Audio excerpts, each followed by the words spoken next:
Les invito a que me acompañen. Volvemos a leer esta parábola preciosa en Lucas 15, la parábola del hijo pródigo. Y dice así la palabra del Señor. Un hombre tenía 2 hijos, y el menor de ellos dijo a su padre: Padre, dame la parte de los bienes que me corresponde. Y les repartió los bienes. No muchos días después, juntándolo todo, el hijo menor se fue lejos a una provincia apartada y allí desperdició sus bienes viviendo perdidamente. Y cuando todo lo hubo malgastado, vino una gran hambre en aquella provincia y comenzó a faltarle. Y fue y se arrimó a uno de los ciudadanos de aquella tierra, el cual le envió a su hacienda para que apacentase cerdos. Y deseaba llenar su vientre de las algarrobas que comían los cerdos, pero nadie le daba. Y volviendo en sí, dijo: ¿cuántos jornaleros en casa de mi padre tienen abundancia de pan, y yo aquí perezco de hambre? Me levantaré e iré a mi padre y le diré: Padre, he pecado contra el cielo y contra ti. Ya no soy digno de ser llamado tu hijo. Hazme como a uno de tus jornaleros. Y levantándose vino a su padre, y cuando aún estaba lejos, lo vio su padre, y fue movido a misericordia, y corrió y se echó sobre su cuello y le besó. Y el hijo le dijo: Padre, he pecado contra el cielo y contra ti, y ya no soy digno de ser llamado tu hijo. Pero el padre dijo a sus siervos: saquen el mejor vestido y vístanle, y pongan un anillo en su mano y calzado en sus pies, y traigan el becerro gordo y mátenlo, y comamos y hagamos fiesta, porque este mi hijo muerto era y ha revivido, se había perdido y es hallado. Y comenzaron a regocijarse. Y los versículos siguientes dice que cuando el hermano mayor volvió del campo y escuchó la música y vio las fiestas, preguntó qué pasaba ahí, a lo que uno de los siervos del padre le dijo: tu hermano ha vuelto sano, y tu padre ha hecho matar el becerro gordo y ha hecho fiesta por haberle recibido bueno y sano. Pero esta buena noticia no encontró lugar, ya que dice la palabra que el hijo mayor se enojó y no quiso entrar. Acompáñame y oremos. Bendito Dios, te alabamos porque muchos en este lugar nos reconocemos como pródigos, a los que vos has recibido con misericordia, a los que vos has vuelto a dignificar. Gracias, Señor, porque nos has dado nueva oportunidad. Gracias, Señor, porque nos has demostrado de una manera tan contundente tu amor, y que tus propósitos no han terminado aún con nuestras malas decisiones, Señor. Pero también, Señor, sabemos que hay algunos que están pasando por tiempo de enojo, y algunos que no están bien, hay algunos que están enojados, que están argumentando en su cabeza, en su corazón, están con malestar, están con acusaciones. Señor, ministrales. Y a cada uno ayúdanos, Señor, porque si hubiera cosas que están pendientes en nuestra vida, necesitamos que nos limpies, necesitamos que pongas en evidencia los argumentos mentirosos, los pensamientos que guardamos en nuestra cabeza y que están en contra de tu voluntad. Líbranos de todo eso, Señor. Y anhelamos ver a muchos más que regresen a tus pies. Anhelamos, Señor, y te pedimos, hay familiares, hay amigos, hay parientes nuestros, Señor, por los cuales oramos para que los traigas a tu casa, para que los traigas a la familia, y como cantábamos, Señor, les hagas un lugar en tu mesa y les abraces con tu profundo amor. En el nombre de Jesús, Señor, queremos recibir tu palabra con fe. Amén y amén, Señor. Amén. Venimos leyendo ya por tercer domingo esta parábola, tratando de encontrar distintas áreas o aspectos que puedan ayudarnos y prepararnos. Y todos sabemos que el hijo pródigo volvió y pudo disfrutar del trato amoroso, de la misericordia del Padre, y pudo entrar en la fiesta y celebrar. Pero se me ocurría una pregunta como para pensar en una posibilidad, y es la siguiente: ¿qué hubiera ocurrido? ¿Cómo hubiera terminado la historia si este hijo sostenía ante el Padre su argumento, ese argumento que pensó mientras estaba lejos? Le voy a ir a decir a mi padre: Padre, ya no soy digno de ser llamado tu hijo. Lo único que merezco es que me recibas como a un jornalero, como a un empleado. ¿Te imaginas al padre abrazándolo, mandando a matar el becerro gordo, a traer nuevo vestido, a hacer fiesta, y que el hijo dijera: no, papá, no me escuchaste? Te dije que no soy digno de ser llamado tu hijo. He pecado contra el cielo y contra ti. No puedo recibir nada de vos. A lo sumo, haceme como a uno de tus empleados. ¿Hubiera habido fiesta?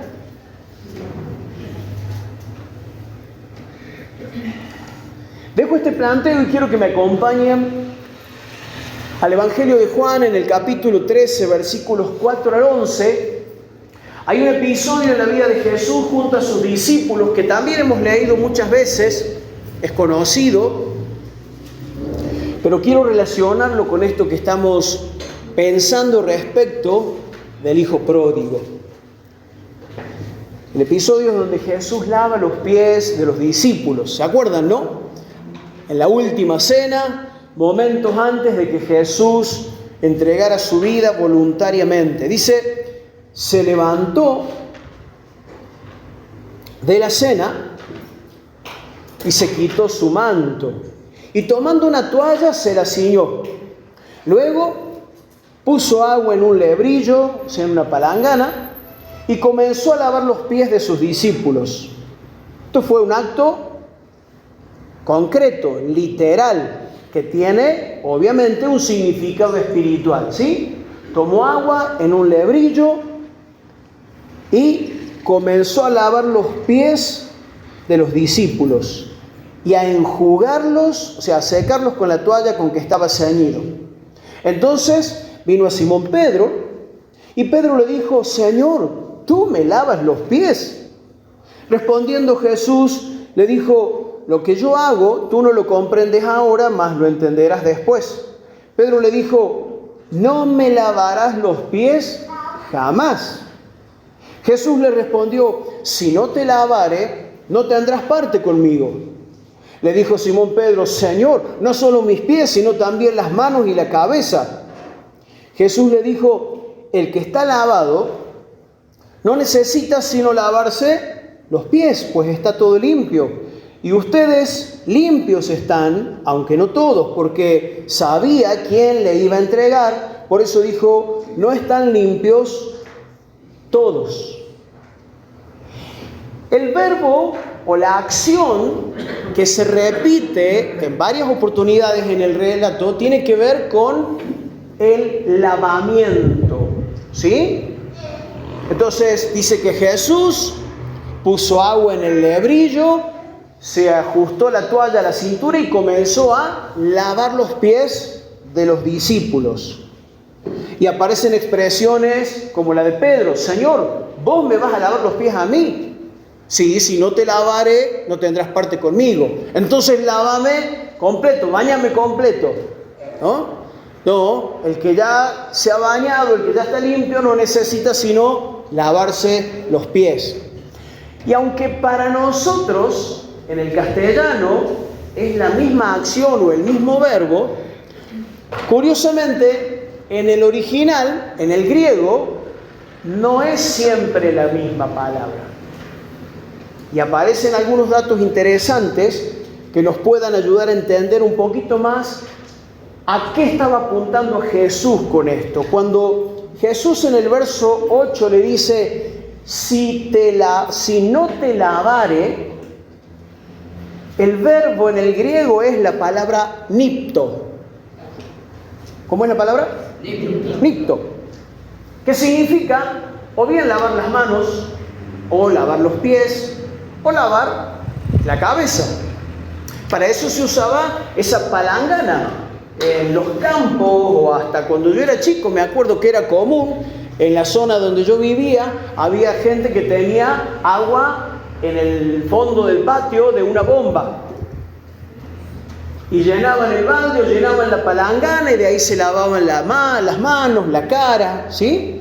Para lavarse, digamos, una parte puntual del cuerpo, ¿no? Entonces esa palabra nipto, si no te lavare, no tendrás parte conmigo.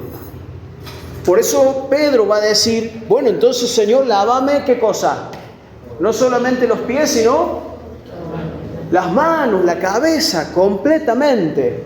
Y ahí Jesús le dice, el que está lavado, y ahí la palabra en el griego no es nipto, sino que es louo, así como suena, louo, que significa bañar completamente a una persona.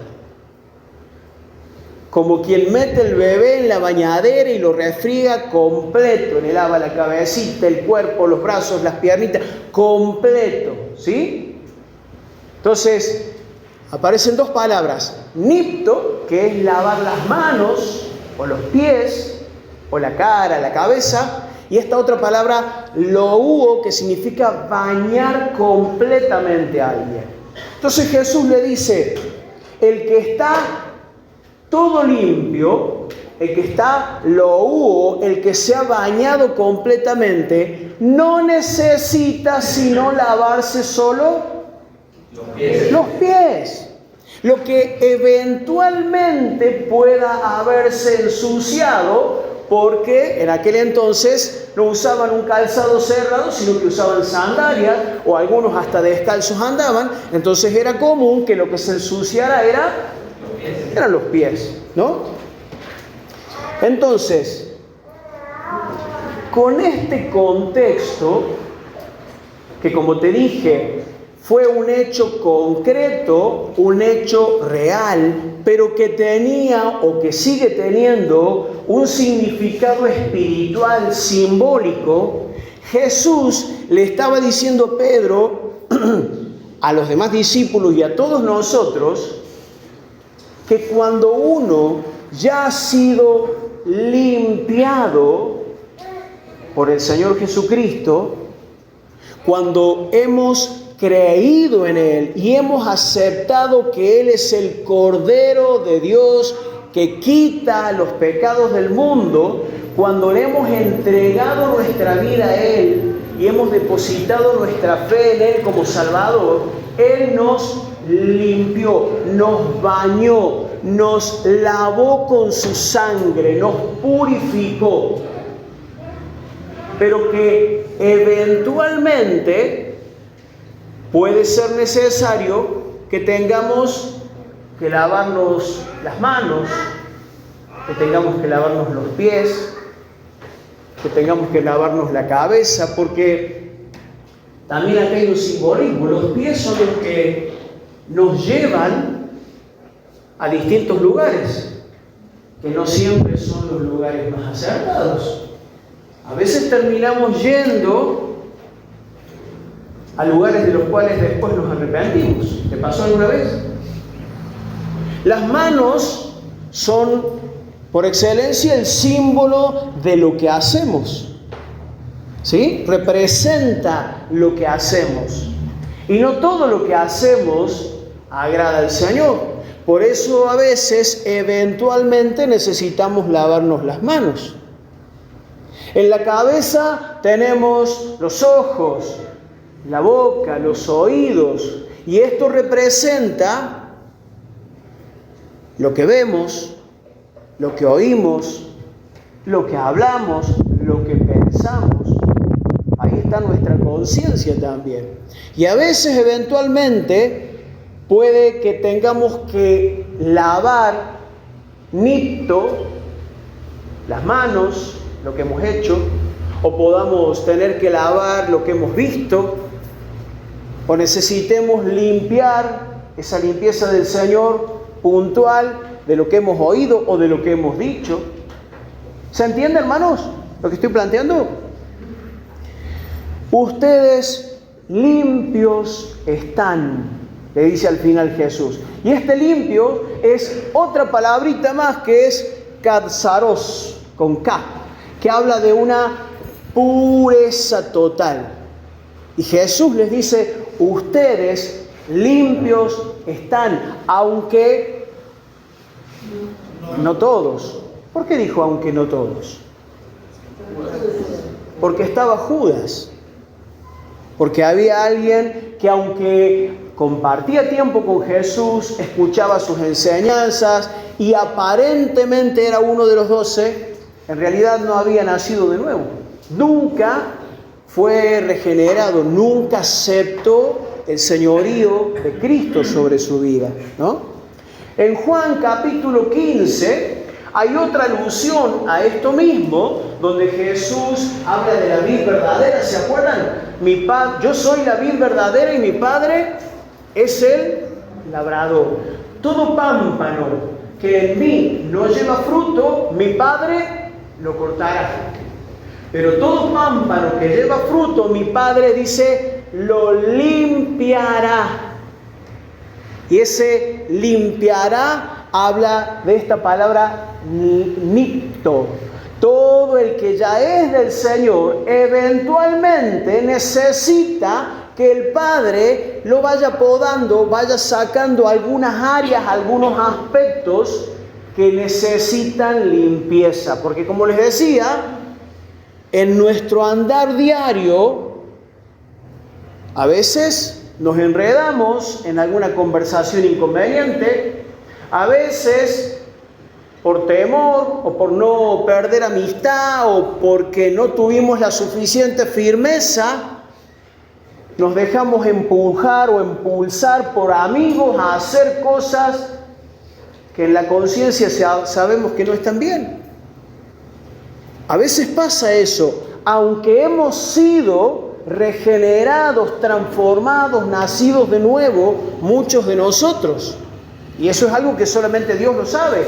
Pero si el Espíritu Santo te da testimonio de que vos sos hijo de Dios, eso significa que ya fuiste loúo, bañado, purificado completamente. Aún así, a veces, algunas partes de nuestro cuerpo se ensucian, ¿no? Pero para que entiendas la lógica de este ejemplo que da Jesús. Después de darte un buen baño, te toca sacar la basura a la calle y resulta que mientras llevas la basura te das con que la manijita de la bolsa estaba manchada con hierba, mate. No sé si en las bolsas de basura de sus casas suele haber esto, en las bolsas de mi casa sí.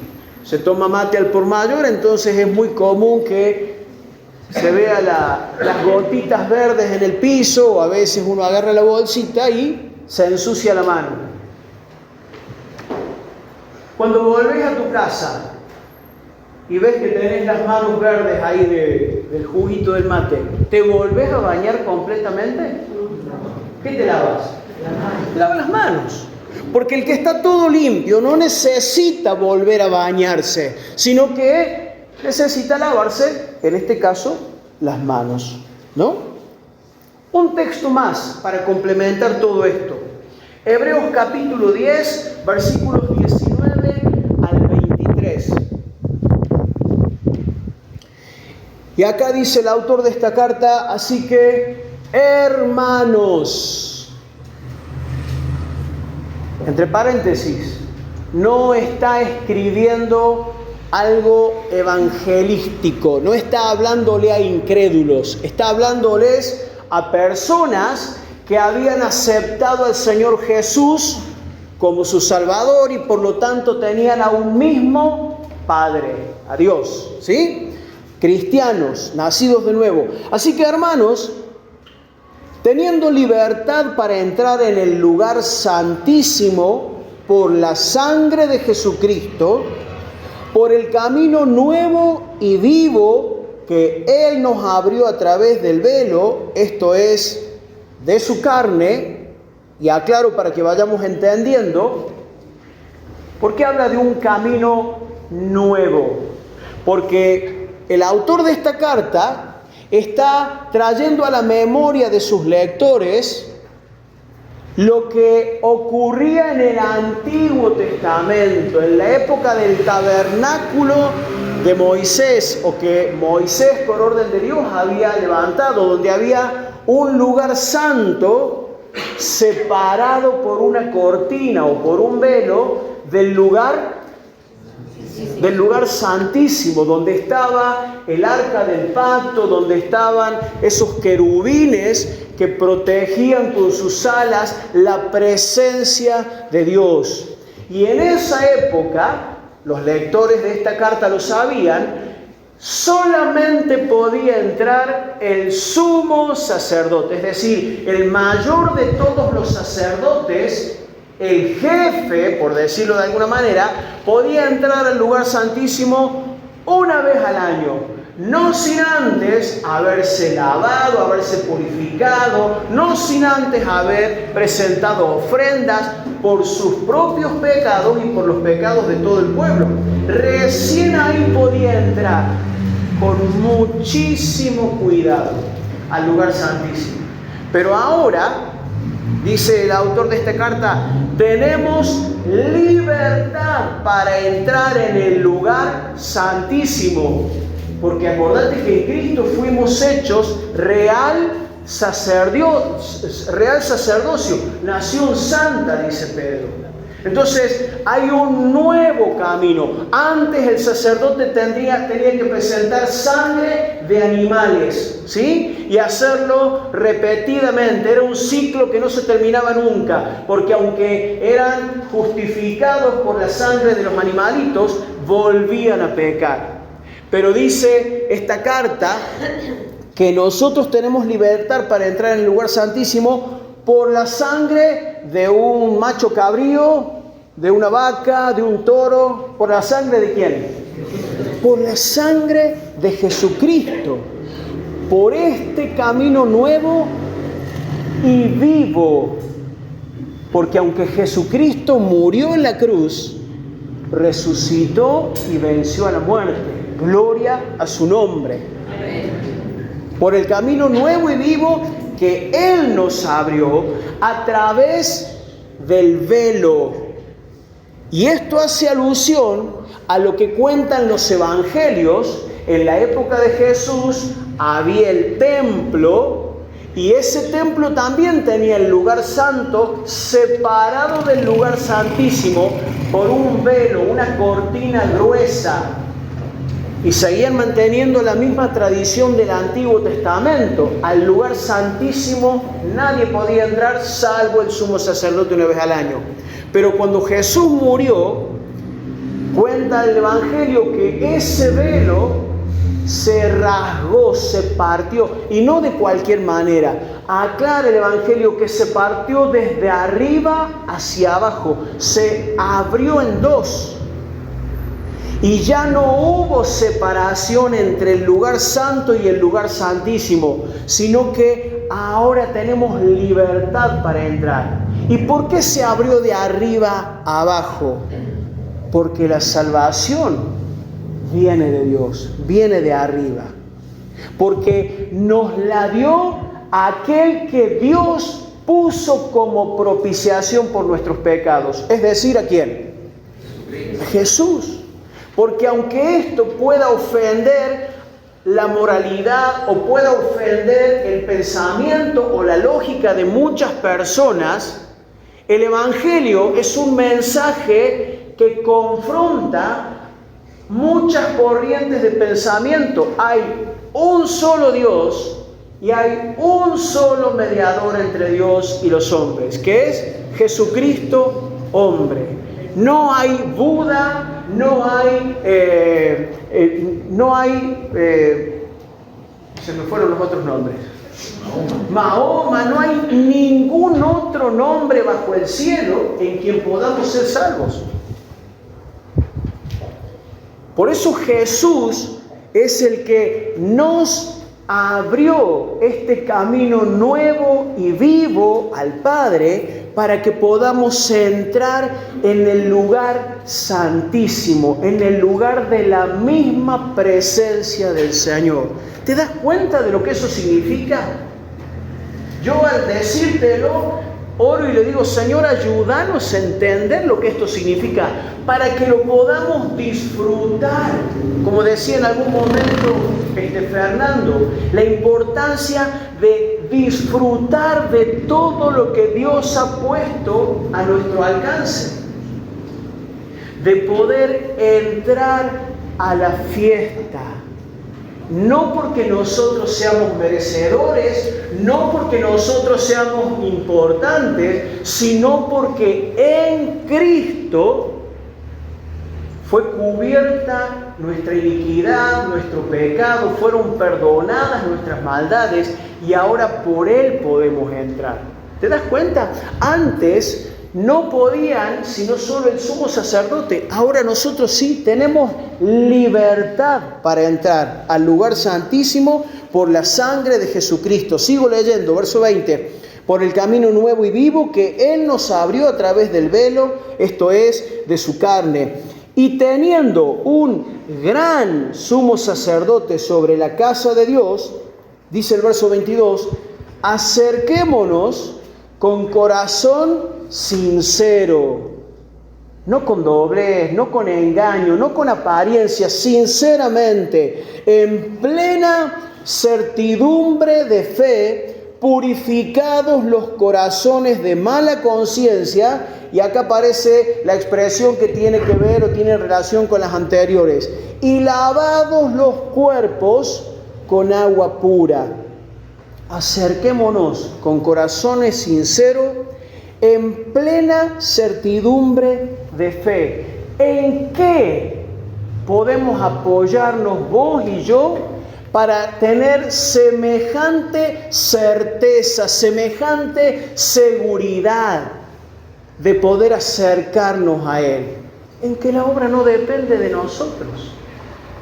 Porque si dependiera de vos o si dependiera de mí, ¿a dónde podríamos ir? Pero justamente no depende de nosotros, sino que Jesús, el gran sumo sacerdote, por medio de su propia vida, que se partió como aquel velo para pagar nuestros pecados, por medio de su sacrificio en la cruz, nos abrió el camino para que entremos al lugar santísimo. En plena certidumbre de fe. No depende de nosotros, hermanos.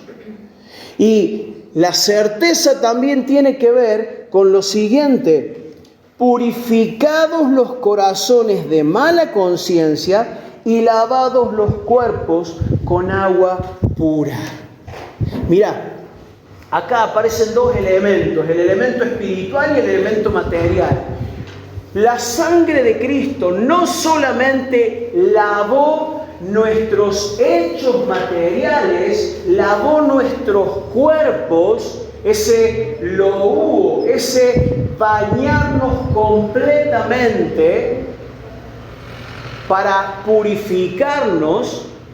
No solamente que perdonó todas nuestras deudas por nuestros hechos de rebelión, de desobediencia, de apatía, de frivolidad, sino que también ha purificado nuestra conciencia.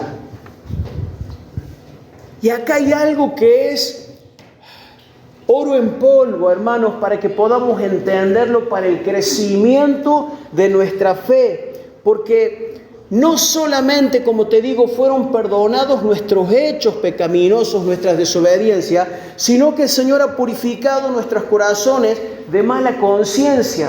Mirá, a mí me ha pasado y estoy dispuesto a afirmar que también te ha pasado porque somos del mismo material y nos enfrentamos al mismo enemigo. A veces uno está orando, ¿no? Y de pronto vienen como flechazos a nuestra mente, a nuestra conciencia, recuerdos de malas decisiones, de agresiones verbales, de mentiras, de fraudes. Y en ese momento, oh casualidad, donde estamos orando, o a lo mejor estamos acá adorando al Señor en un tiempo precioso, y viene ese recuerdo a tu mente, a tu conciencia, que te hace sentir indigno. ¿Y sabes qué? Nuestra conciencia tiene cierta fluctuación, pero aparte de eso, el enemigo sabe muy bien cómo manipular la información para acusarnos. Así como hacen los fiscales en los juicios, que se la rebuscan para que el culpable resulte parecer más culpable todavía, así hace el enemigo. Entonces, de pronto, aprovecha y vienen los pensamientos. ¿Y vos levantando las manos? ¿Vos orando? ¿No te acordás de lo que le hiciste a tu papá? ¿No te acordás de cómo la trataste a tu mamá? Vos orando a Dios y pidiendo santidad, ¿no te acordás de lo que hiciste con tu esposa, con tu esposo? ¿No te acordás cómo abandonaste a tus hijos, cómo le falluteaste? ¿No te acordás de que te quedaste con algo ajeno en el trabajo y le faltaste a tu patrón? Y qué sé yo cuántas cosas más puede traer el enemigo a través de los recuerdos a nuestra conciencia. Y díganme si más de una vez no hemos terminado mal un buen momento que empezó con oración o con adoración o con de comunión con el Señor, porque esos recuerdos empezaron a trabajar en nuestra mente y a meter el dedo en la llaga. Por eso es importante que entendamos, hermanos, que si nosotros fuimos purificados, si fuimos bañados, lavados completamente, ya no necesitamos que Cristo vuelva a morir por nosotros. En todo caso, necesitaremos lavarnos las manos, si fue eso lo que se ensució, lo que se manchó. Necesitaremos lavar nuestros pensamientos, nuestros pies, porque a lo mejor nos metimos a donde no debíamos, o necesitaremos ponernos a cuenta y pedir perdón por lo que vimos si estuvimos viendo algo que no teníamos que ver. Pero no podemos olvidarnos de lo que el Señor ya hizo en favor de nuestras vidas, porque de otra manera le damos lugar al enemigo. Escucha lo que dice Isaías, o mejor dicho, el Señor, en la carta en el libro del profeta Isaías 43:25 dice: yo, dice el Señor, yo soy el que borro tus rebeliones por amor de mí mismo, y no me acordaré más, no me acordaré de tus pecados. Y aclaro, hermanos, esto no significa que al Señor le ande fallando la memoria, por eso no se acuerda. No significa que lo podemos engañar porque ya está viejito y se olvida de las cosas. Cuando el Señor dice, no me acordaré más de tus pecados, está hablando de una firme decisión que Él ha tomado de no andar refregándonos, no andar echándonos en cara de nuevo lo que ya fue perdonado. Entonces, si Él no nos echa en cara lo que ya nos perdonó, ¿por qué le vamos a permitir al enemigo que siga trayendo a nuestra memoria y a nuestra conciencia lo que ya fue perdonado? ¿Quién nos habla la verdad? ¿Jesús o el enemigo? ¿A quién le vamos a creer? Miren, a veces cometemos este error dentro de las iglesias, ¿no? Porque les decimos a las personas que Dios se olvidó de nuestros pecados. Y eso es cierto. El problema es que muchas veces le decimos a la gente que por la razón de que Dios nos perdonó y se olvidó de nuestros pecados, nosotros debemos perdonar y olvidarnos de las ofensas también. Pero la realidad es que ni nos olvidamos de las ofensas que nos hicieron, ni nos olvidamos de nuestros pecados. Muchas veces nos sentimos perseguidos por el recuerdo de las cosas que hemos hecho. Entonces, ¿qué tenemos que hacer? Bueno, entender que hay una memoria que nos ha sido dada para bien de nuestra vida. Y el hecho de que recordemos algo no significa que no hayamos sido perdonados. En todo caso, si perdoné algo, lo que tengo que hacer es lo mismo que hizo el Señor. No andar refregándole cada 2 por 3 a la esposa o al esposo, a los hijos. Mira, acordate lo que aquella vez me hiciste. Pero ¿y no era que me habías perdonado? Bueno, pero te hace bien recordarlo. Si perdonamos, no hagamos más memoria como el Señor. Y hermanos queridos, si confesaste tus pecados en arrepentimiento, tené por seguro que no va a ser el Señor el que te lo esté refregando o te lo esté recordando de nuevo. Entonces, dale lugar a la seguridad, a la confianza, a la certeza que el Espíritu Santo trae cuando nos hace experimentar su perdón. No podemos ignorar que el enemigo es el que acusa de día y de noche. Pero cuando venga el enemigo a querer acusarte y a hacerte dudar, ¿será que perdonaste? ¿Y por qué sentís tan feo? ¿Por qué volviste a soñar con esa persona? ¿Será que no perdonaste nada? ¿O será que Dios te perdonó? ¿Estás seguro que Dios te perdonó? Y entramos en una culpa y en una inseguridad y en una pérdida del gozo, en una pérdida de la claridad, de la objetividad, del propósito de nuestra vida, porque el enemigo con sus maquinaciones nos vuelve a centrar en lo que hicimos.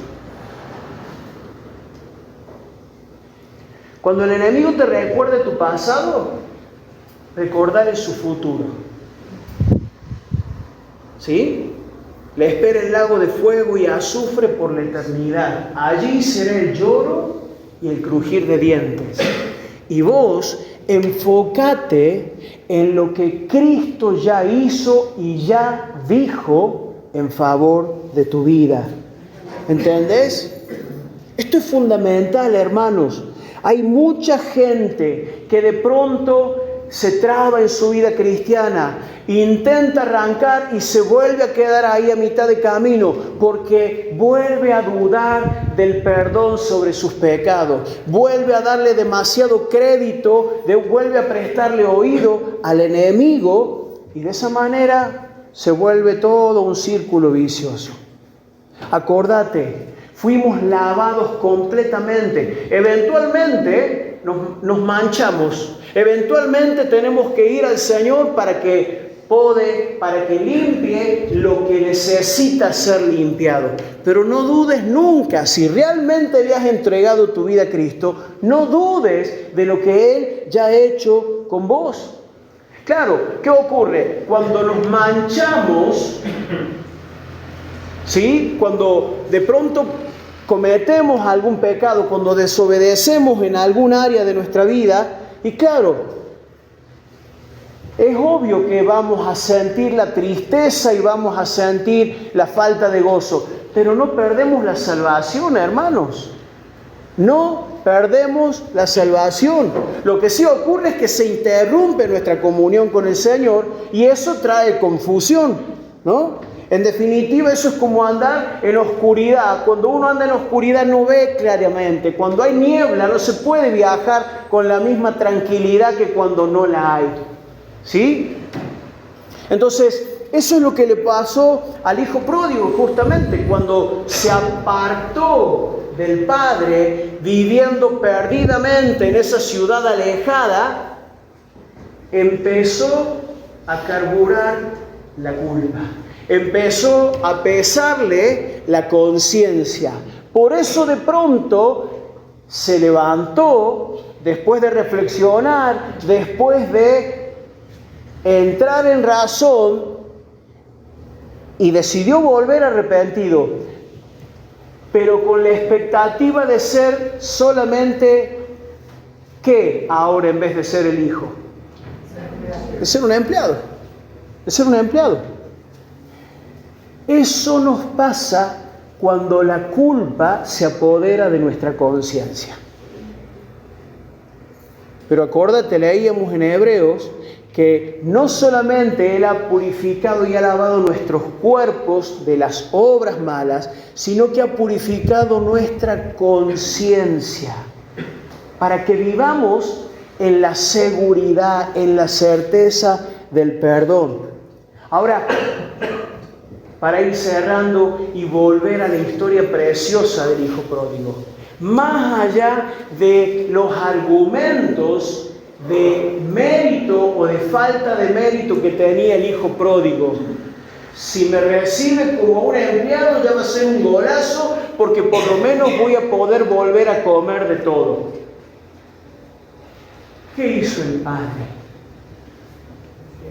Verso 20 de la historia dice: y levantándose, el hijo pródigo vino a su padre.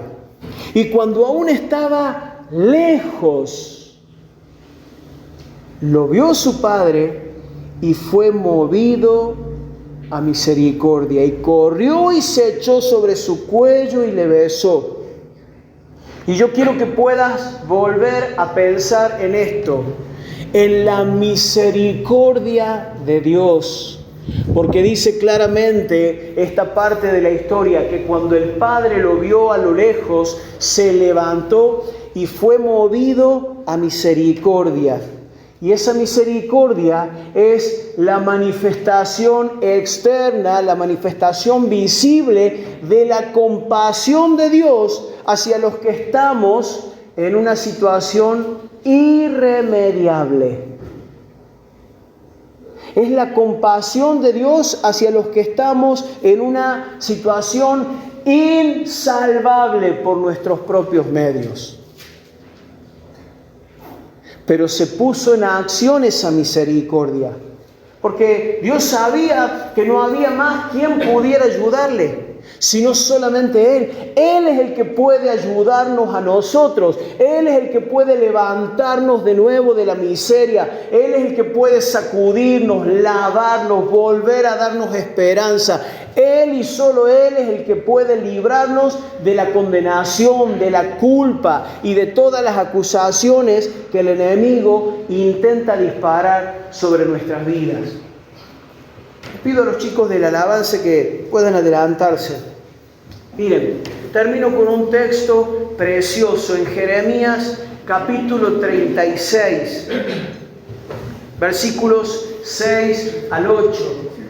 Está a continuación de un versículo que muchos de ustedes saben de memoria. En Jeremías 33:3 dice: clama a mí y yo te responderé cosas grandes y ocultas que tú no conoces. Porque por ese tiempo el pueblo de Israel había sido llevado cautivo a Babilonia y las casas de los habitantes de Jerusalén habían sido destruidas y había desolación, y el profeta Jeremías había quedado preso en la miseria. Sin embargo, el Señor le habla esto y le dice así: he aquí que yo les traeré sanidad y medicina y los curaré.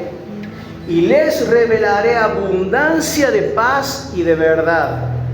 Y haré volver los cautivos de Judá y los cautivos de Israel, y los restableceré como al principio. Como ocurrió con el hijo pródigo, que recibió su dignidad, su dignidad como hijo, como heredero, y no hubo la culpa, no hubo, ahora vas a tener que pagar, ahora vas a tener que ponerte a cuentas por todo lo que me hiciste, ¿no? Haré volver los cautivos de Judá y los cautivos de Israel y los restableceré como al principio y los limpiaré de toda su maldad con que pecaron contra mí y perdonaré todos sus pecados que contra mí pecaron y que contra mí se rebelaron. No sé si pudiste percibir el todo, todos, todas, ¿sí? Los limpiaré de toda su maldad con que pecaron contra mí y perdonaré todos sus pecados que contra mí pecaron y que contra mí se rebelaron. Y si Dios ha hablado esto, y si Jesús lo ha vuelto a ilustrar en esta historia preciosa del Hijo Pródigo, de que el perdón del Señor no es de algunas cosas, sino de todas nuestras rebeliones y de todos nuestros pecados, es tiempo, hermanos, de que nos afirmemos en la certeza. Porque Dios lo ha dicho, no porque a mí se me ocurra, porque Dios lo ha dicho. Que nos afirmemos en la certeza de lo que Él ha hecho. Y de esa manera le pongamos la mano en la boca al mentiroso, al acusador, al que está día y noche pretendiendo meter el dedo en la llaga y hacernos sentir miserables y volver a andar con la duda de que si me habrá perdonado, de que si me habrá recibido o todavía tendré que volver a hacer algo más para que Dios se fije en mí. Que esa es una buena forma con la que el enemigo traba o ralentiza el crecimiento y la vida espiritual de muchos. Fueron limpiados nuestros cuerpos con el agua pura. Acuérdate que el agua de vida es el Señor Jesucristo y su palabra es la que nos ha limpiado. Ya ustedes están limpios por la palabra que les he hablado. Pero no solamente fueron lavados nuestros cuerpos, sino purificada nuestra conciencia. Entonces yo te quiero alentar a que en fe recibas esto.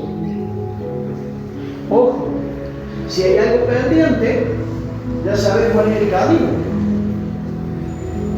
Si confesamos nuestros pecados, Él es fiel y justo para perdonarnos y limpiarnos de toda maldad. Si hay algo a cuentas, no lo guardes, no lo escondas, porque no va a resultar. Mientras callé, se envejecieron mis huesos en mi gemir todo el día, dice David, y se volvió mi verdor en sequedad de verano. Y el Señor trató y puso su mano sobre la vida de David hasta que confesara. Pero si ya has confesado, si realmente en arrepentimiento has puesto tu vida delante del Señor y le has pedido perdón, y le has pedido perdón a las personas que pudiste ofender, no dejes que el enemigo te torture. Cerrale la puerta y recordá lo que Jesús ha hecho en favor de tu vida. Deleítate en Él. No permitas que el diablo te lleve a pensar en las culpas pasadas. Ni hagas eso con nadie. No, porque vos cuando tenías 20 años me dijiste y me faltaste al respeto. No nos convirtamos en siervos del enemigo, hermanos. Si el Señor ha dispuesto no hacer más memoria de nuestros pecados, nosotros no lo hagamos tampoco. Amén. Libremos nuestras familias, libremos nuestros matrimonios de andar metiendo el dedo en la llaga, libremos a nuestros hijos de andar sentenciándolos y recordarles todo lo mal que han hecho. Es más, alentémoslos para que cuando nuestros hijos sientan esta culpa y esta duda, puedan encontrar firmeza, seguridad, estabilidad en lo que Dios ha hecho en favor de sus vidas. Que la iglesia pueda edificarse de esta manera.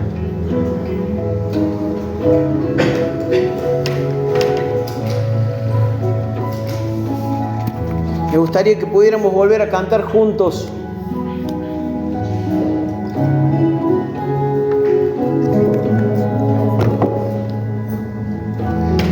Me gustaría que pudiéramos volver a cantar juntos el coro de la última canción que cantamos. Él nos recibe en casa, Él nos ha dado lugar en su mesa. Y la mesa donde el Señor nos hace sentar no tiene el lugar para el penitente. No hay un lugar para los de segunda categoría. La mesa donde el Señor nos hace sentar es una mesa de dignidad donde podemos comer con Él y deleitarnos con Él. Amén. Alaba al Señor, bendecí su nombre. Tu amor inagotable es, Señor. Tu bondad me persigue. En tu mesa me diste un lugar. Me recibes en casa para siempre. Gloria a tu nombre, Señor.